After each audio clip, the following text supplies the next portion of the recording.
दोस्तों सलाम नमस्कार। अगर आप लोग हरियाणा के रहने वाले हैं, हरियाणा में आपकी फैमिली आईडी, आपकी पीपी आईडी या हरियाणा परिवार पहचान पत्र बना हुआ है और हरियाणा सरकार ने आपकी फैमिली आईडी से कौन कौन सी स्कीम, कौन कौन सी योजनाओं को पूरी तरह से जोड़ दिया है। अगर आपकी फैमिली आईडी में ये 3-4 गलतियां मौजूद हैं तो सरकार की दर्जनों योजनाओं से आप लोगों को वंचित होना पड़ सकता है। आपकी फैमिली आईडी में कौन सी गलतियां हैं वो भी बताऊंगा और सरकार ने इन योजनाओं को जो है आपकी फैमिली आईडी के साथ कनेक्ट किया है। जैसा कि आप लोग देख रहे हैं, दर्जनों योजनाएं हम कह सकते हैं। इसमें 19 से 20 योजनाएं ऐसी हैं जो मैंने इस पेपर के अंदर नोट डाउन की हैं। एक एक करके आपको बताऊंगा कौन परिवार इन योजनाओं के लिए एलिजिबल है, कौन परिवार इन योजनाओं का लाभ ले सकता है। घर बैठे आप लोग अपने मोबाइल फ़ोन से भी इन योजनाओं में आवेदन कर सकते हैं अगर आप लोग इन योजनाओं के लिए पात्र हैं। कुछ ऐसे परिवार हैं जो लिमिटेड योजनाओं के लिए एलिजिबल हैं, कुछ ऐसे परिवार हैं जो सभी योजनाओं का लाभ ले सकते हैं। तो चलिए दोस्तों, मैं आपको बता देता हूँ हरियाणा परिवार पहचान पत्र से आपकी फैमिली आईडी से ये दर्जनों योजनाएं जो जुड़ी गई हैं। अगर आपकी फैमिली आईडी में एनुअल इनकम 1,80,000 रुपये से कम है तो हम यहाँ पर बात कर रहे हैं दीनदयाल उपाध्याय अंत्योदय परिवार सुरक्षा योजना के बारे में। सरकार यहाँ पर 1 लाख रुपये से लेकर 5 लाख रुपये तक वित्तीय सहायता देती है। यहाँ उस परिवार के लिए आर्थिक सहायता, आर्थिक मदद सरकार देती है जिस परिवार से किसी व्यक्ति की, किसी महिला की या किसी बच्चे की डेथ हो जाती है, मृत्यु हो जाती है। सरकार उसके लिए, उस परिवार के लिए हेल्प देती है। इस योजना में आप लोग आवेदन कर सकते हैं। फ्री आवेदन होता है, कोई पैसा इसमें नहीं लगता है। इसमें आपको सिर्फ और सिर्फ डेथ सर्टिफिकेट यानी कि मृत्यु प्रमाण पत्र का होना अनिवार्य है। पहली योजना आपकी फैमिली आईडी से पूरी तरह से कनेक्ट हो चुकी है जिसमें 1 से 5 लाख रुपए तक दिया जाता है। दूसरी योजना के बारे में दोस्तों हम बात कर रहे हैं मुख्यमंत्री विवाह शगुन योजना। ऐसे में वो परिवार इस योजना के लिए एलिजिबल है जिसका बीपीएल राशन कार्ड बना हुआ है। फैमिली आईडी में भी एनुअल इनकम 1,80,000 रुपये से कम है और फैमिली आईडी में कोई गलती, कोई त्रुटि नहीं है। हरियाणा के रहने वाले हैं, आप लोग बिटिया की शादी करने की सोच रहे हैं तो सरकार यहाँ पर 51, 71, 41,000 रुपये अलग अलग कास्ट कैटेगरी के हिसाब से देती है। तो बिल्कुल मुख्यमंत्री विवाह शगुन योजना बहुत ही अच्छी योजना है। इसमें आप लोग आवेदन कर सकते हैं, फ्री ऑफ कॉस्ट है, कोई पैसा इसमें भी नहीं देना होता है आपको, ठीक है। उसके बाद में दोस्तों तीसरी योजना के बारे में हम बात कर रहे हैं। प्रधानमंत्री ग्रामीण आवास योजना को भी आप लोगों की फैमिली आईडी यानी कि परिवार पहचान पत्र के साथ पूरी तरह से जोड़ दिया है। वो गलतियां भी आपको बताऊंगा जो आपकी फैमिली आईडी में उपलब्ध हैं और जिनकी गलतियों की वजह से, जिनका जो आपकी फैमिली आईडी में गलती हैं, उनसे किन किन योजनाओं का लाभ आपको नहीं मिलेगा। प्रधानमंत्री ग्रामीण आवास योजना को भी सरकार ने आपकी फैमिली आईडी के साथ कनेक्ट कर दिया है। उसके बाद में 5वें नंबर की स्कीम योजना के बारे में बात कर रहा हूं दोस्तों। यहाँ पर हर घर गृहिणी योजना, ये हमारी माताएं, हमारी बहनों के रसोई गैस से जुड़ी हुई योजना है। गैस आप लोग सभी जलाते हैं, गैस सभी के घरों में होता है।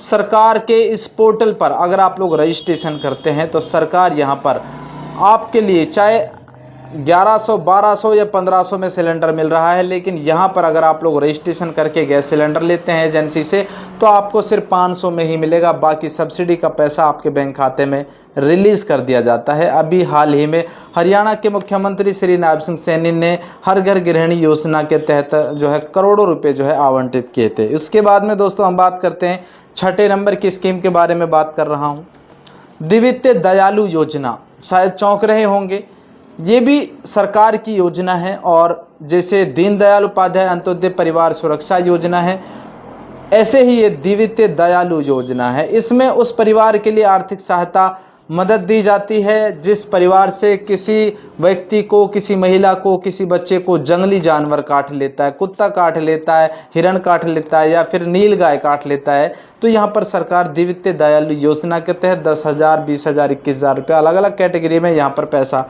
देती है। ये भी आपकी फैमिली आईडी के साथ पूरी तरह से जो है जुड़ चुकी है। उसके बाद में दोस्तों हम बात करते हैं यहाँ पर आयुष्मान कार्ड योजना। अगर आप लोग हरियाणा के रहने वाले हैं, हरियाणा में लगभग 1.5 करोड़ से ज़्यादा आयुष्मान कार्ड बन चुके हैं।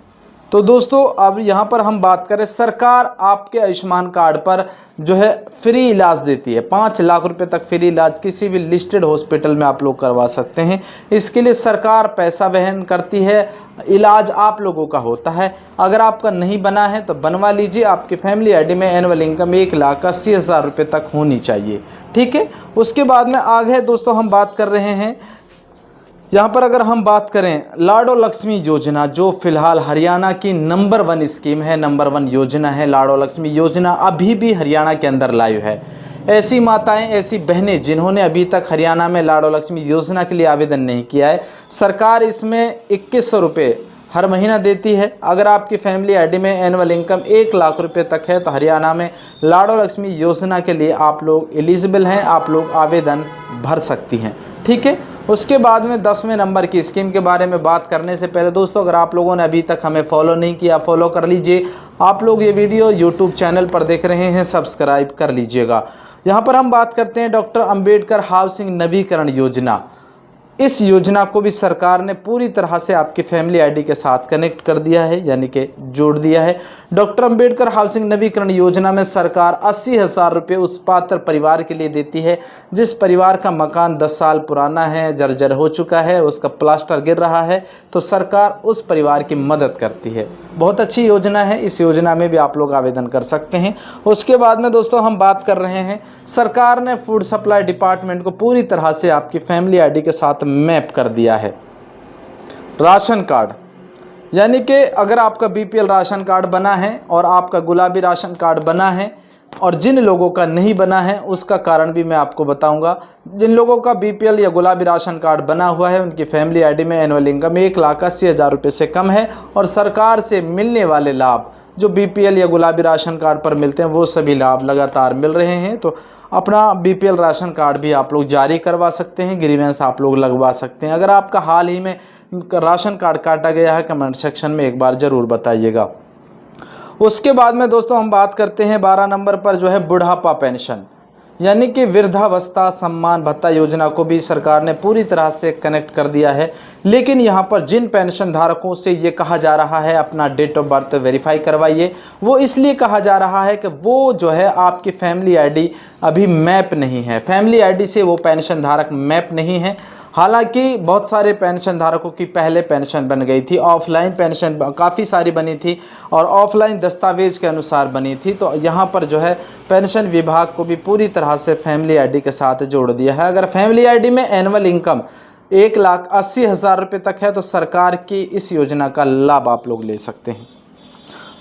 विधवा पेंशन को भी सरकार ने आपके फैमिली आईडी के साथ पूरी तरह से कनेक्ट कर दिया है। विधवा पेंशन वाली महिलाओं से भी यहाँ पर डेट ऑफ बर्थ की वेरिफिकेशन करवाई जा रही है, जैसा कि हरियाणा में आप लोग लगातार देख रहे हैं।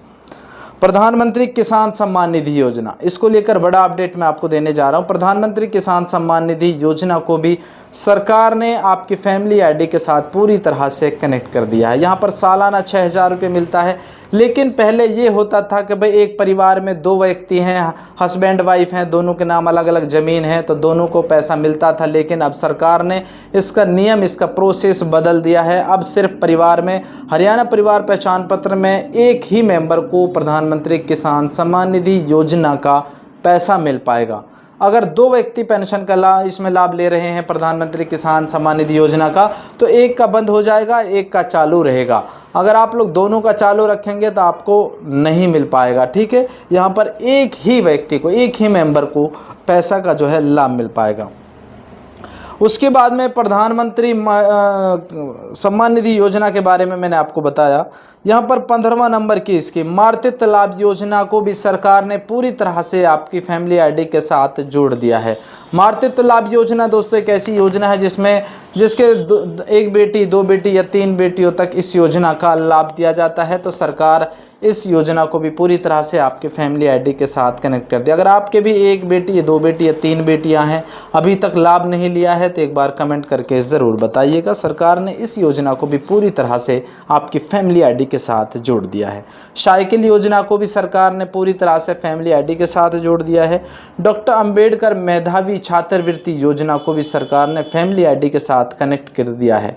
जो बच्चे 10वीं या 12वीं में हाल ही में पास हुए, अच्छी परसेंटेज उन्होंने ली है, अपनी फैमिली आईडी में अपना बैंक अकाउंट नंबर अपडेट करवा दीजिए। ये भी बहुत अच्छी स्कीम है, बहुत अच्छी योजना है, छात्रों के लिए जो है बेहतर स्कीम जो है सरकार के द्वारा चलाई जाती है।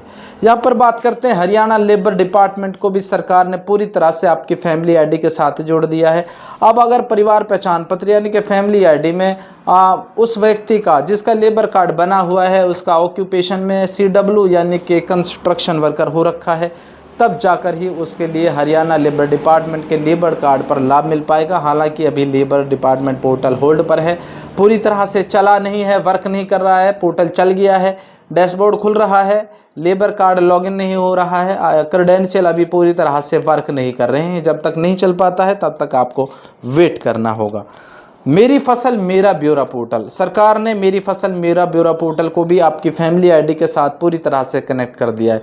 आपको खाद बीज लेना है या आप जैसे अब सीजन चल रहा है फसलों का, उगाई का, बुआई का, तो इसमें जो है यूरिया DAP लेना होता है तो आपको रजिस्ट्रेशन करवाना होगा, तब जाकर आपको खाद मिल पाएगा। ठीक है, फिलहाल ये रजिस्ट्रेशन चल रहे हैं, तो आप लोग जो है ज़्यादा से ज़्यादा मेरी फसल मेरा ब्यौरा पोर्टल पर रजिस्ट्रेशन करवाइए। 20वें नंबर की स्कीम के बारे में हम बात करें तो सक्षम युवा योजना को भी सरकार ने पूरी तरह से आपके फैमिली आईडी के साथ कनेक्ट कर दिया है। दोस्तों, अब मैं बात करता हूं हरियाणा परिवार पहचान पत्र में कौन सी गलतियां आप लोग करते हैं। नंबर 1 पर अगर हम बात करें, आप अपना ऑक्यूपेशन सही से सिलेक्ट नहीं करते हैं। ऑक्यूपेशन आप लेबर का काम करते हैं उसमें हाउसवाइफ कर रखा है, आप लेबर का काम करते हैं उसमें फार्मर किया हुआ है, तो आपको अपना ऑक्यूपेशन सिर्फ वो ही रखना है जो आप वर्क करते हैं। अगर फार्मर हैं तो फार्मर ही रखिएगा, अगर पेंशन का लाभ मिल रहा है तो ओल्ड एज सिटीजन पेंशनर ही करवाना है। ठीक है, ऑक्यूपेशन सही रखना है और अपना बैंक अकाउंट नंबर एक्टिव वाला बैंक अकाउंट नंबर देना है, जो एक्टिव मोड में रहता है, जिससे आप लोग लेन देन करते हैं, वो अकाउंट नंबर आपको देना है। IFSC कोड नंबर आप लोग अक्सर गलत भर देते हैं, IFSC कोड आपको सही से भरना है। ठीक है, अपनी फैमिली आईडी के एनुअल इनकम को समय समय पर चेक करते रहना है। आपकी फैमिली आईडी की एनुअल इनकम अगर डिक्लेयर शो हो रही है उसको वेरीफाइड करवा लीजिए, ग्रीवेंस लगवा लीजिए। अगर एनुअल इनकम ज़्यादा हो चुकी है तो उसको कम कराने के लिए भी ग्रीवेंस आप लोग लगवा सकते हैं। अपनी फैमिली आईडी में रजिस्टर्ड मोबाइल नंबर एक्टिव रहना चाहिए और सभी जो 18 साल से ऊपर हैं या स्कूल में पढ़ते हैं उन सभी बच्चों के bank account number family ID के अंदर अपडेट होने चाहिए। दोस्तों, ये सारी चीज़ें मैंने आपको बताई, उम्मीद करता हूँ ये जानकारी आप लोगों को ज़रूर पसंद आई होगी। अगर पसंद आई है तो इस वीडियो को आगे शेयर कर दीजिए और एक प्यारा सा कमेंट कर दीजिए। अभी तक फॉलो नहीं किया है तो फॉलो आप लोग कर सकते हैं, आपकी मर्जी है, आप करना चाहें कर सकते हैं, कोई प्रेशर कोई दबाव आपके ऊपर नहीं है। सब्सक्राइब करना चाहें कर सकते हैं। जय हिंद, जय हरियाणा, जय भारत।